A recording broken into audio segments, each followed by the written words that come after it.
Hey everybody, welcome back to another episode of A Gardener's Journey Homestead. I'm Barbara and I'm excited today because we are making progress on our root cellar. Yes, and today I want to show you what's been done and take you on the journey with me. So in one of my first videos where I did like the first garden tour, I think, I showed you what all we have on our property, right? So we've been on our property for 2 years. We live in Pulaski, Tennessee, so that's zone 7A. So we're right in between Nashville and Huntsville, Alabama. And so we have about 77 acres of land. And so we've been here 2 years. And so it has really been a journey trying to get everything together and learn as I go, because I did not come here with all of this knowledge. I had never gardened before, never put my hands in dirt. And so really what you see is really my journey as I'm learning and growing about gardening and homesteading, right? So one of the things that we do have on our property, I showed you in the video, is that I do have raised beds behind my house. I have a greenhouse, and so that's where I've been doing gardening. And we also are building a root cellar, right? And so for those that don't know what a root cellar is, so just think about a wine cellar, right? A wine cellar is where they store wine underground, where they can keep the temperatures cool. And so a root cellar does the exact same thing, except it's for food and not wine, right? So we're building a root cellar. We started this project about a year ago. Let me tell you, it has been a challenge just to get it built and done. There are so many things to think about how you're going to build your root cellar, and we're novices, right? We had never built a root cellar before. We did research, we've talked to other people, but again, we've made some mistakes along the way, and I wasn't doing my YouTube channel then, but it's been a year, and just finding contractors in our area that do different parts of it. Let's just say it's been a long project, and I'm really ready for it to almost be done. We're close, guys. We're really close.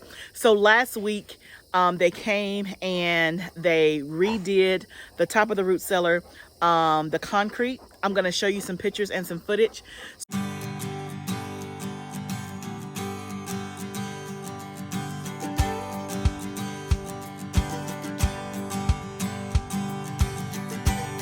So our root cellar is 24 by 26, so it's pretty large size. Most root cellars, people tend to go smaller. We went with the bigger root cellar for a couple of reasons. One, I didn't want to have to do it again. Two, I didn't want it to be where it was so small that it only held the food that I'm thinking about now, and you couldn't walk around, you couldn't, have room enough to just, expand. Right, and it also can serve as a storm shelter for us. So to get started with the root cellar, they really just dug into the hill, and so they went 9 feet underground. But we had a big hill where the root cellar was, and I'll show you some pictures. We had a big hill there, and they really just cut into the hill and went 9 feet down, right? And then we had the bottom is all concrete, so we had that poured, and that was the easy part, right? So figuring out the space of where we wanted it. Obviously we wanted somewhere close to the house, right? And finding somebody to come and just bulldoze and clear the space. It was a big hole in the ground. And again, I'll show you some pictures. And then we had the concrete laid as the foundation. Now there's people who have different types of flooring. We chose concrete for our needs because we thought that was the most beneficial for us. But again, I am no root cellar expert. I'm just telling you what we did. But you will see other people that have other types of floors like gravel and things like that, right? So they did the concrete. And then the next biggest thing was finding somebody to do the actual structure and the walls, right? So we needed a concrete mason because we went with blocks, right? And we needed somebody to be able to do that. And that was really difficult. One, to find people in our area that did that, and two, to find them and they were available, right? I don't know about where you live, but all of the building trades and contractors, they are overloaded with work because especially during this pandemic, people have been building like crazy, building raised beds, building gardens, and just the whole garden, homestead, nature, lifestyle, outdoor stuff, right? And so they've been really busy. And so you call them and they can do the work, but then they say it's going to be about 3 months before we can get out there, right? So we kept running into that issue, right? So we finally found a great company that came and did all of the cinder block and putting the root cellar up, and we got that part done, right? And then by that time it was so that was probably last fall, I think. So then by that time it was cold, right?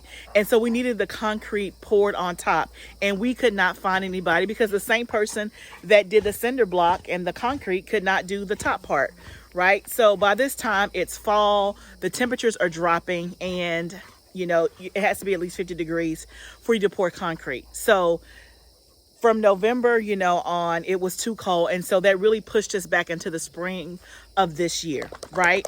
So like I said, we started this project last summer. Yeah, last summer of 2020, right? And we got all the way to the point of having the foundation and having the walls built, by the end of 2020. And then we had to wait for the temperatures to warm back up again and find somebody, right? So we did all of that. So let me just kind of take you around and show you the root cellar once again, in case you haven't seen it. So we'll go do that, and then we'll talk a little bit more about what we're going to use the root cellar for, what are the last few things that need to be done, and the most important thing is, when can I move in, right? When can I move my stuff in the root cellar? So let's go. So, okay, the dogs are coming with me as usual. So we're gonna walk to the root cellar. And y'all, all of this will be cleaned up and, looking much better. But you see the plastic hanging down from the concrete, and I'm going to explain that. But let's just go inside and see what we can see. Ugh, cobwebs.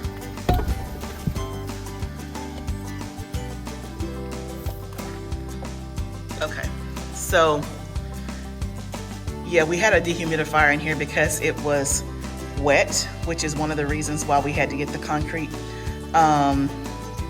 ceiling redone again. So I don't want to go all the way in because I think we'll lose light. So I'll just show you this from the doorway so you can kind of see what it looks like. So basically that center beam is the center. You can see kind of how far back it goes. But typical root cellar, you can see back there in the corner is where it was wet, where we had some moisture, which is the problem that we're trying to fix. And that's one of the reasons why we couldn't move in the first time. So you can kind of see what's going on there.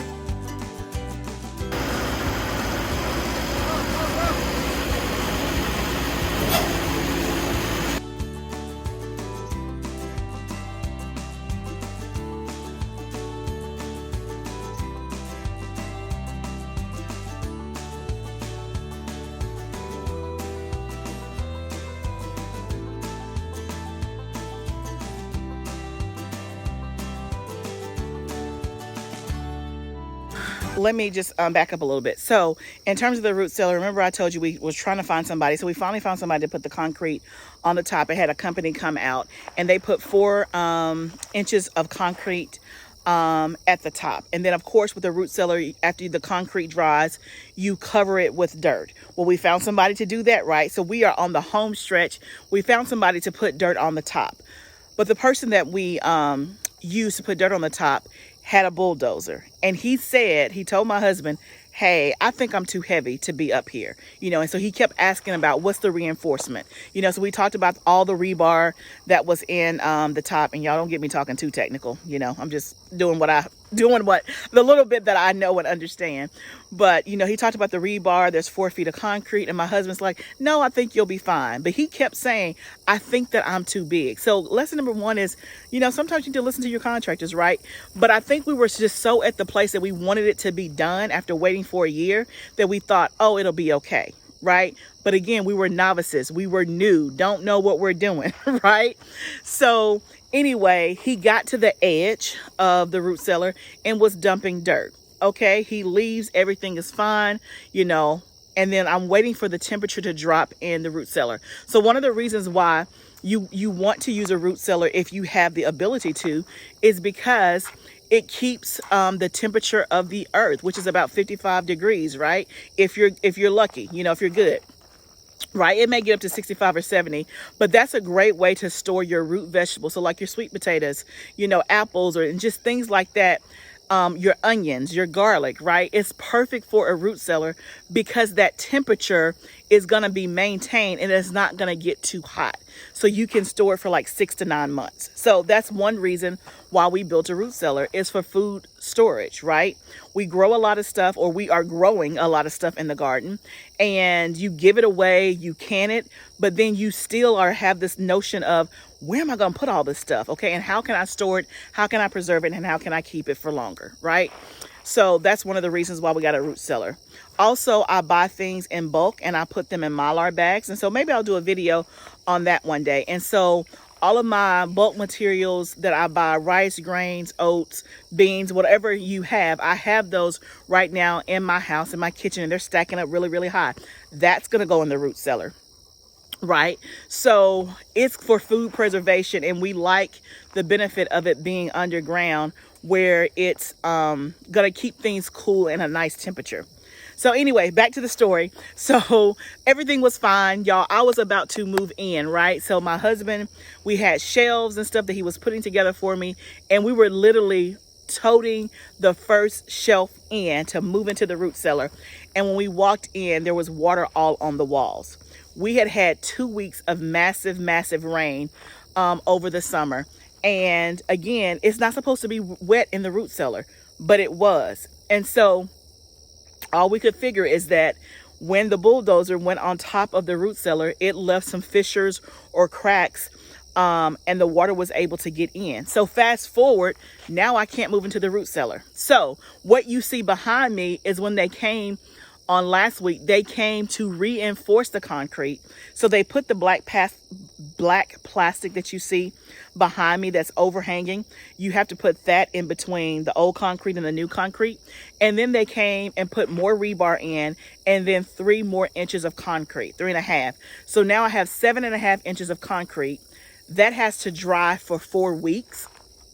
And then they're going to come in and put a protective liner and barrier. Now, you may be wondering and asking, did you seal the concrete? Yes, we sealed it. It's sealed all the way around. But I really think that, and the contractor even said when he was here last week, that there are some cracks right along the edge, right? So exactly where the bulldozer pulled up on the edge, that's where the cracks are, right? And he told us, I think I'm too heavy, but we were moving ahead, right? So that was a big mistake that also cost us money, right? Because we didn't listen. We should have had something smaller. We should have used like maybe an excavator or a skid steer, something that was much lighter and not as heavy to be on top of this structure, even though it had 4 inches of concrete on it. Okay. So that's kind of where we are. So they came last week, they redid the concrete on top. We're waiting for it to dry, and then they will come in and put a protective layer on it, not a weed barrier, but some type of plastic barrier. I don't know, membrane, something. I don't know the official term, but something like that. And then we will get somebody to come back again and put dirt over the top. Okay, but something much smaller. I think we're going to use somebody with a skid steer or an excavator or something like that. So they say I can go ahead and move in because it's sealed, and all of that. Right. But as you can see, I still have some moisture in there. And again, I don't know if that's moisture from before they were just here a couple of days ago or what. So I'm still waiting to see, and we're going to talk to the contractor. But my point is that we made progress, right? We made progress, and I'm one step closer than I was before. Okay. So I just wanted to kind of update you guys. If you have a root cellar, please, please, please let me know. I would love to hear your stories, love to hear your advice. Let me know whatever experience you have with the root cellar. Please put it down below and let me know. And certainly I will keep you guys posted and updated as we continue to make progress on the root cellar. I cannot wait to move in day, whenever that may be. And hopefully it's going to be really, really, really soon. So thank you guys for coming on this journey and hearing about the progress of the root cellar. Remember, gardening is what? It's a journey. Let's grow together. I'll see you next time.